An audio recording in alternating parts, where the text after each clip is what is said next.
All right, we are back in the wild for Wild Times in Minnesota Lake Country. I'm Carol. And I'm Kelly. And today we are going to take a walk on the wild side on a trail. We're gonna head out, and what are we looking for? Right. Wildlife, on signs of wildlife. Signs Everywhere of signs. wildlife. Signs. There's signs everywhere.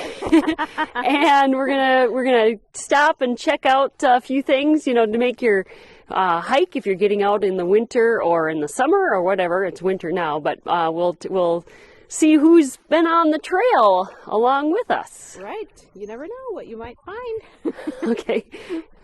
Let's go. Snowshoes are on. We're heading out. Hey, Kelly, where are we at? So we're heading out into the woods.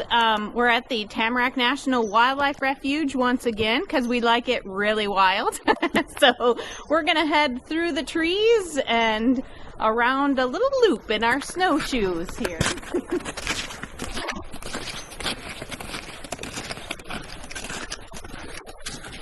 All right, it looks like we made our first discovery. What do we have Our first here? discovery. So under the understory often has a variety of shrubs and plants, but raspberries are pretty thick in these woods. So you can see the reddish bark on this one, and the leaves kind of give away the raspberry. And of course the stems are really rough and prickly. Some are more pricklier than others. And this is a good one that sometimes our rabbits and deer will nibble on as well. But kind of funny that there's still leaves hanging on this one. They can be pretty in the wintertime. What kind of path are we following? Are we? Yeah. Is this an actual path, or are we? What's happening here? Yeah. So in the wintertime, it can be hard to follow a trail, right? Unless there's a lot of signs and stuff.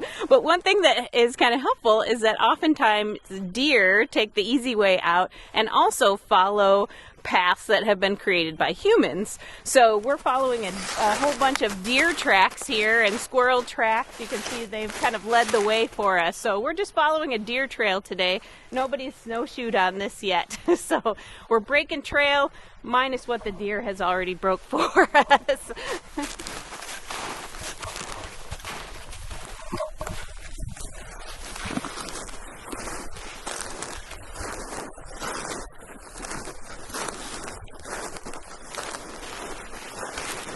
So, Kelly, what is this? We might have a mystery track. Right, a different kind of animal heading off into the woods here.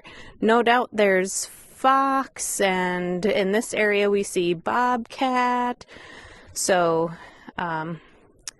this one is kind of neat, heading off into the woods, and it might be following a squirrel, it looks like. And there's a lot of squirrel tracks in here, too. It kind of reminds me of the cat tracks by my house in town. But Yeah, yep. kind of it looks like maybe a smaller kind of four-legged animal. Yeah, it's got the mound in the middle, which is usually indicative of a feline of some kind. So, interesting. Maybe we'll see some more that are a little more easier to identify. Okay. We'll give it a shot. Is this still the same? Is this still the same track of the same type of animal, you think? Maybe, yeah. It looks like about the same size and the same shape. So you said it looks like it's a smaller yeah, they're not gates, maybe? Right, they're not very far apart, so it's likely fox. And there's both gray and red fox in this area. But fox often have their feet are direct register, which means where their front foot was, their back foot goes in that very same spot. And so their tracks are often in a super straight line. This one's a little windy, but for the most part, it's not like 2 feet away from each other. A little hard to navigate through this deeper snow. Yeah. Give them a break. Yeah, so no doubt they're looking for, with all these grasses in the area, there's probably a lot of voles and mice and, a lot of tunnels of all those small mammals. So is that what a fox would typically eat, or little yep, varmints? They'd be looking for the voles and shrews and mice. that are under the snow, listening for them. You've probably seen pictures of them diving into the snow to get the mouse. That's pretty cool. It looks like we've got a kind of a mecca of discovery items here. Well, speaking of deer, so you can see what they've eaten and what they've left behind. I'm sure we'll come across some scat as well. But these are, see, this is soft green branches, so they love to feed on these, and that's why these are all broken off. They're all nibbled off by deer. So, and you can tell it's not rabbit because rabbits aren't this tall, right? So, unless you live in a place where there's the ginormous rabbit, but not here. The fantasy rabbit. Is that a particular kind of tree or shrub or bush? Yeah, so this is probably usually they're after dogwoods, and and if you're next to some waterways, they might be eating willow, and so some nice little shrubs that get started, or small trees that are growing in the understory. All right, and I see kind of behind you, there's kind of a couple, they look like maybe dead trees, for sure one dead tree. But looks like somebody's been busy making holes.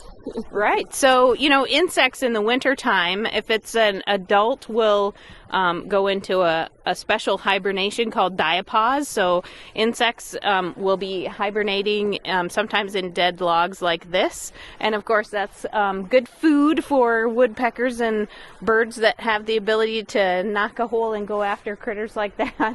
But certainly a lot of this happened in the summertime as well, while the insects were active, and so all the little holes. But yep, there's several dead trees standing here.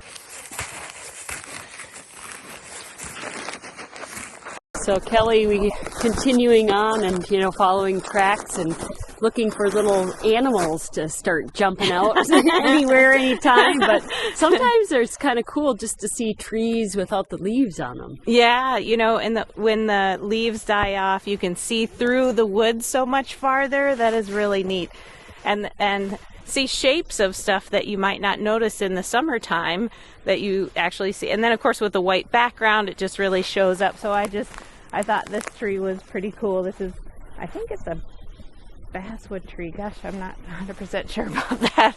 But I like that, how it's curved. Obviously, it had a traumatic event in its life, but survived. So good message for us as well in terms of survival. So even though a main part of the branch, trunk of the tree fell over and broke off, it has all these great surviving branches that took over, and what a great tree this is. Yeah, it's neat. It's just reminds you, there is a way, even in a traumatic something that happens in your life, like a pandemic or something, there's all this survivability that happens in nature and in human life. So. And it's classified as one of those wonderful things in nature. Wonderful, yes. And a little weird. How does it do that? Well, here's something cool in the woods, Carol. Here, this was kind of neat. This is a gull. It is a little round ball on a plant from the goldenrod plant. And this one, well, actually, there's a whole bunch of better ones over this way. Let's hike over there. Those look great. I know my dad used to say... Here's one, too. Do people use them for bait? For yeah. Yeah. So this must be a good stand of goldenrods.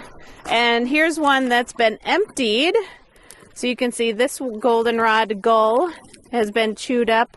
And by the looks of it, it's been poked by a bird. So chickadees and other birds know about gulls, and they'll poke holes in it and try to get the insect out that's inside.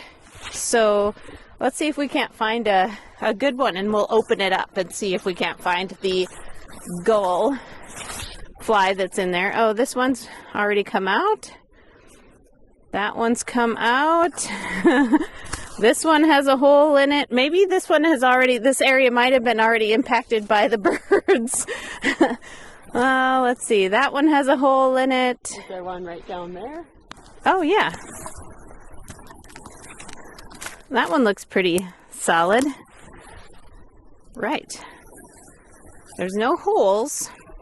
So I brought a tool with me so we can see if we can open this up and see what's in it. So I actually brought the kitchen knife today. I was going to say, what kind of tool? So nothing, and I'll try not to cut myself. And you come up with a more colorful name than the kitchen knife? Oh. What would you call it? The goldenrod harvester. Oh, yes, that's a good idea. Always cut away, right? Right. Let's see if we can dig into this one.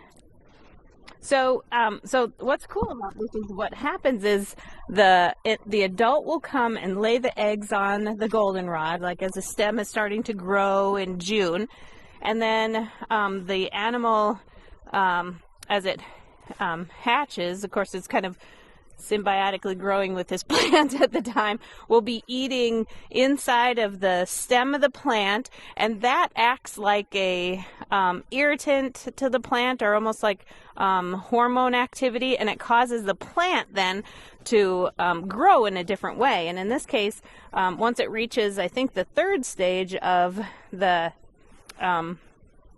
fly gull, or the larvae in there, then the plant kind of grows around it, and the insect actually eats, at a rate that allows the plant and the insect to not necessarily benefit, but it doesn't harm each other. So they are symbiotically living together.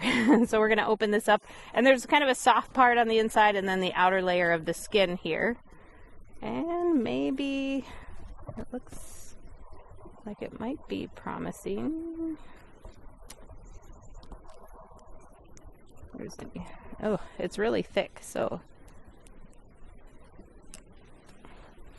I don't want to lose the critter if it's in there. I feel like we should be whispering. I know.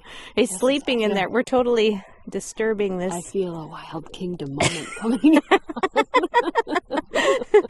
a tiny, in miniature, tiny form, maybe. I'm gonna find a hole. That Kelly is digging with her goldenrod too. I know. Hopefully, it won't be blood from my fingers digging this out. Oh, she's really digging. Digging. You can see all the little. There's all kinds of little. He's been busy in there. Sawdust almost in there. Oh, look! I think this is it.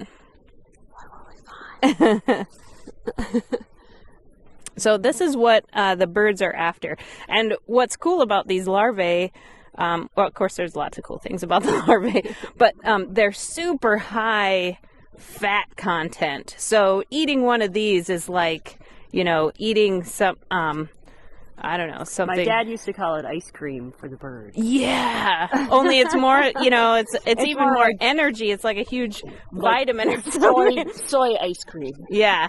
So there it is. So this tiny, I don't know if you can see this tiny white soft thing is the larvae there.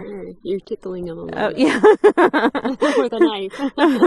So wow, that is a fat little guy. Yeah. Yep. Huh. So yeah, it's and I don't know, have you ever eaten one?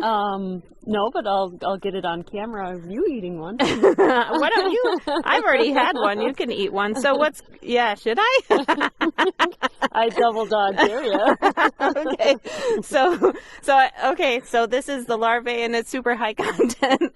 Oh. What does it taste like? Chicken? Oh, it popped. Ooh. That's kind of gross. What does it taste like? It tastes like a piece of fat, like a piece of, yeah. Huh. Okay, well, that's interesting. We'll check back in with Kelly in about 15 minutes. See if he's back making snow angels. So that's the goldenrod fly larvae. Wow. Yum. Worth its weight. Me and fish are happy. All right. So Kelly, we're on the trail here, and just moments after you've eaten the larvae, but we found some scat. And what kind of scat do you think this is? Yeah, this is kind of interesting. So when you look at scat for identification, you want to look for the shape, the general shape. This has a couple of different colors going on, some whitish color, and then it's, you know, kind of long, and you can see some hair in this scat. So this is probably from something that eats hairy things, right? You know, we were following fox tracks for quite a while, so it's likely this could be some of that left behind from fox. All right. Interesting. Yeah. I'm not going to eat it, but sometimes I do touch it. So I'll have to wash my hands good. We're getting to know you quite well this episode, Kelly. Also, some of the other things you find if you look around, the deer bed. I didn't realize that, you know, I always see deer, well, sometimes I see deer sitting down, but I've never really considered they have little places where they kind of snuggle in, huh? Yeah. So there's one in the grass here, but what better place at the base of a nice big spruce tree there? So if you watch careful, it's those depressions in the snow there that's remnant of where the deer bed down. That's kind of neat. There's a couple more next to these trees where they must have been pretty comfortable. Do they usually all kind of hang out and together? Like they would have a deer bed party or? Yeah, a slumber party. There was a slumber party in the woods right here. You can go 1, 2, 3, 4, 5, 6, 7. That's pretty good.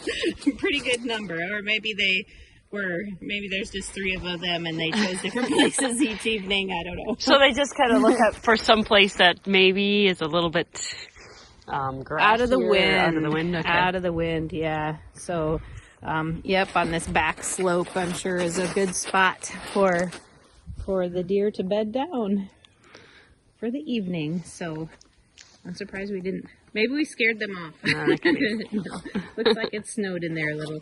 All right, we've had some interesting experiences on the trail here, Kelly. Now that you've recomposed yourself, do you feel energized after that protein that you just? I do.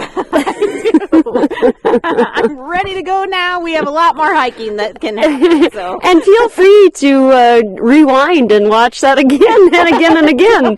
I feel a GIF or a GIF coming on. I know. I've never had a TikTok before, but maybe. A wild time GIF. Well, as usual, always a wild time with Kelly and Carol.